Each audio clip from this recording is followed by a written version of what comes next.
Donnie and Dolly. The team is supported by ableauctions.ca. Closing your business? We can help.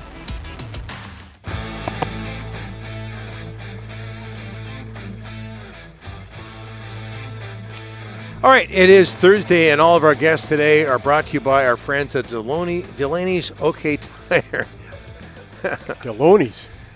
Delaney's AK Tire. Delaney's OK Tire. Lucky I know those guys well. Oh, very Delaney's much so. OK Tire in Langley and Aldergrove. Visit them at 19863 Fraser Highway in Langley, and the new location at 3063 275 A Street in Aldergrove. Got my signals mixed up there. Let's hope that doesn't happen with Marty. Marty Biron joins us now from TSN and MSG in the wake of the Oilers' overtime victory in Game 1 of the Stanley Cup Final. Marty, thanks for doing this, sir. How are you? Hi, good afternoon here. Good morning still for you guys on the West Coast. It's beautiful in our neck of the woods, so I hope you guys are having good weather as well. Yep. It's pretty good today. Not bad, Well, Rick, Marty. You're the one who complains the most. How is it? 9 months of rain, Marty. It stopped. We got, I think they said here in Buffalo in Western New York, we had the coldest month of May in like 30 years or whatever. So I'm happy that it's warming up and the sun's coming out. Well, that's saying something in Buffalo. Hey, Marty, any way that game could have been more entertaining last night? I thought it was fabulous.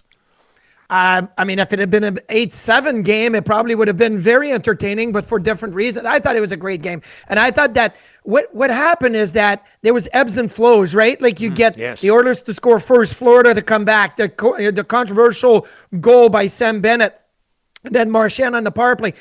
And then third period, you get the Oilers to get back to their game. And I love what Chris Knobloch did. Look, he realized that Paul Maurice was utilizing only 3 lines. Like the Nosek, Boquist, Gadjevich line wasn't playing much, like 7 minutes in the first 3 periods. So he's like, hey, you know what? I'm going to put McDavid and Draisaitl together and push the pace and tire the Florida Panthers and kind of take a page out of the Paul Maurice book. Remember, like last year, he's mic'd up and he says, we got to go after them because in Game 7, they won't have anything left.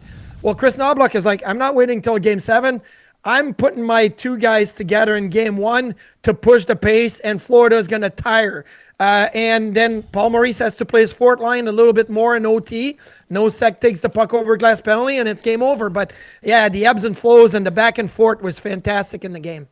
Hey, Marty, Evander Kane just played a couple of games in last year's Stanley Cup Final. He had 9 hits last night, and we know about him not playing the regular season. But how much of a difference maker has he been, and how much of a difference maker could he be as the series goes on?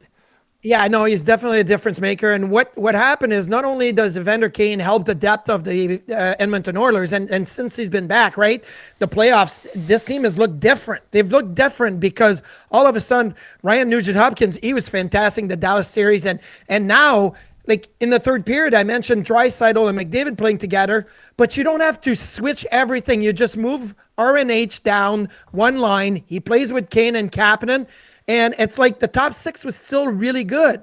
But now you've got McDavid and Draisaitl on one line. But Evander Kane, he's the reason why that's happening. He's the reason why, you've got your depth now, your Henrique and Arvidsson, and even Corey Perry when Zach Hyman was there. He was playing fourth line, and he was effective. So, but it all is because, I believe, of Evander Kane. So now you can really play the depth game. And if you look at the Oilers last year, they had Holloway, they had Fogle, they had McLeod. And this year you're thinking, oh, they're going to miss the depth.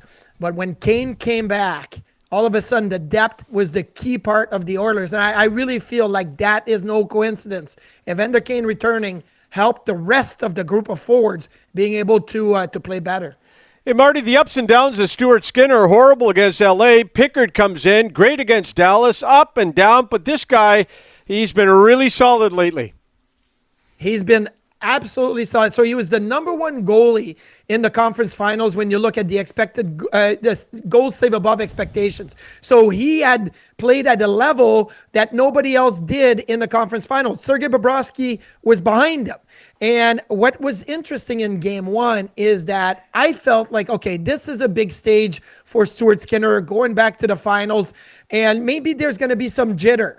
And he was the opposite. I feel like Stuart Skinner was so composed and so calm. Even when they were down 3-1, he was like, no, I'm good.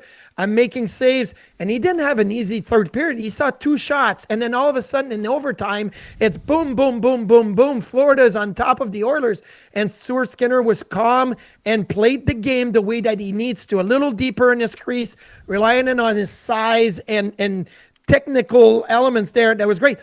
Bobrovsky was a little edgy. Think of the Kapanen breakaway and the Bouchard breakaway in OT. Bobrovsky's going with the poke check. This is a guy that is probably one of the better mover as a goaltender, but he was a little aggressive, a little edgy. Even the Ekholm goal, right, that gets back the Oilers back in the game. Like, he tried to poke check the McDavid pass with his stick. Like, I felt like Bobrovsky was over aggressive and Stuart Skinner was so calm. That was a big difference in the game. And it allowed the Oilers to get back in the game and ultimately win game 1, which is so much different than already last year when the Oilers only scored 1 goal in the first 2 games in Florida.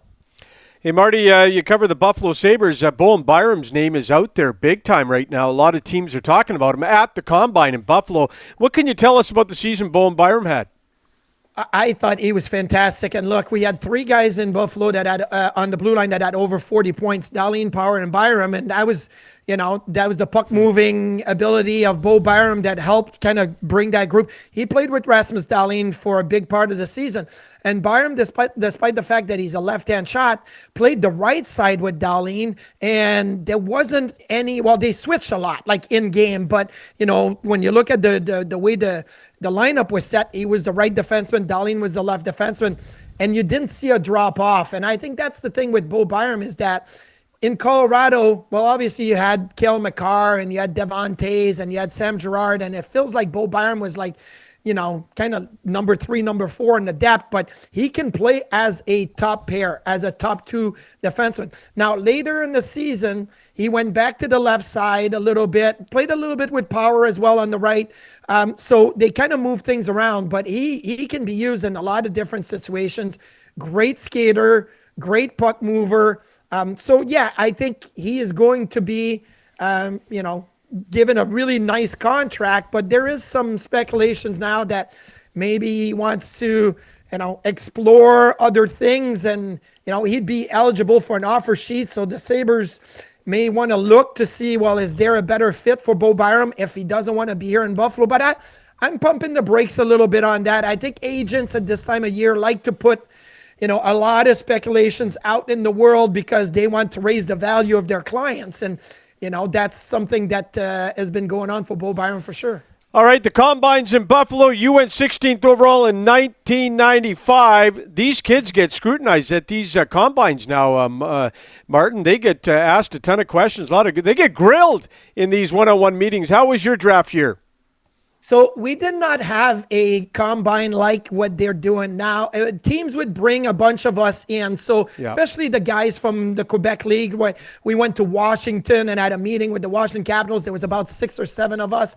We went to Brainerd, Minnesota with the San Jose Sharks. They used to host this big summer camp over there. And then they brought players and junior prospects from everywhere to Brainerd, Minnesota for about 3 days. And I remember, we were in a room, me, Marc Denis, Jean-Sébastien Giguère, Sébastien Charpentier. There was like 5 or 6 goalies from the Quebec League. And we spoke a little English, but not a crazy amount. And Marc Denis was probably the one that was better suited, like bilingual, right? So one of the scouts for the San Jose Sharks was like, okay, all 6 of you guys, who is the better goalie here? Stand up if you think you're the better goalie.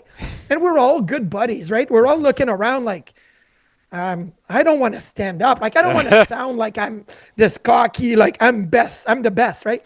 So Marc Denis says, I think we all think we're the better ones, but, we want to respect everybody. And he's like, get out, everybody out. That's the terrible answer. Wow. Everybody out. So, we knew we weren't getting drafted by the San Jose Sharks. So, that was sure. But I remember Alain Cheney was a scout for the Anaheim Mighty Ducks at the time, came to Quebec City, took me out to dinner. We went to a Quebec Nordiques New York Rangers playoff game that night. Like, I got dined and wined, and it was a lot of fun, but we didn't have this type of combine where we go from team to team to team and have these interviews. And the kids are so well coached now, so they're good. But for us, it was a little bit more the experience of traveling and meeting the teams. Brainerd, Minnesota, featured in the movie Fargo. Whoa. I don't know if you remember that. Oh, I like that. Yeah. I'm going to tell you, this camp was like rustic. It was a bunch of cabins, no air conditioning. It was hot. There was a lake. We ended up going on the pedal boats and all of that. But some of the guys got a little wild at night, and we were supposed to be quiet. And again, some of those guys quickly got scratched off the list of the San Jose Sharks. Like, we're not drafting these guys. I thought you were going to say the Canucks drafted all of them. No kidding. All right, Marty. Well, maybe. I don't know. But I did do the VO2 and the Wingate and all the physical testing. And for those that know what the VO2 is, like, if you get a 55, like, that's really good. I got a 72. And 72, it's like the cyclist in the Tour de France. Like, wow. But the machine wasn't calibrated the right way. So they recalibrated the machine after me, but never made me redo the test. So when I got into my interviews, all the scouts are like, Marty, 72 VO2. What do you do to get in shape like that? And I lied a little bit, but I knew that I wasn't a 72. I was probably like a 52. But hey, it worked for me. Yeah, you got into the NHL, bottom line. Great career. Well, I appreciate that, guys. But it wasn't because of my conditioning, that's for sure. Marty, thanks for this. We'll try to get you on again. Enjoy the rest of the Stanley Cup Final. Yeah, go Oilers. You bet. All right. Thanks, Marty. Spoken like a true Canadian. Yeah. Although I'm not sure every Canadian is on the Oilers' side.